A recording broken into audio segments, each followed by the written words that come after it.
الكهربائيه التي تؤدي الى الوفاه. كاين 4 العوامل اللي كيلعبوا دور مهم. قلنا الطونسيون، الشده. ثاني حاجه الريزيستانس، المقاومه، الماده واش عازله ولا شويه موصل ولا موصل جدا.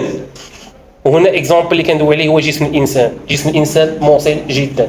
الوغ لا كان طونسيون ولا الشده طالعه بلوس جسم الانسان اللي غني بالاملاح المعدنيه، يعني البوتاسيوم والصوديوم بلوس الماء كيعطيونا الاملاح المعدنيه، زائد طراجي، الطريق من غادي يدوز الكورون الكتريك من اليد ليد، من صبع صبع، ماشي بحال اللي من اليد ليد الاخرى، يعني يدوز من لي زورغان، يعني من القلب الريه، عاوتاني من الراس الرجل طيطابي، عاوتاني هضره اخرى، يعني غيدوز من السيرفو، من الكلاوي، من الريه، من الكبده كذا عاد يوصل. يعني كل ما طول الطراجي مشكله.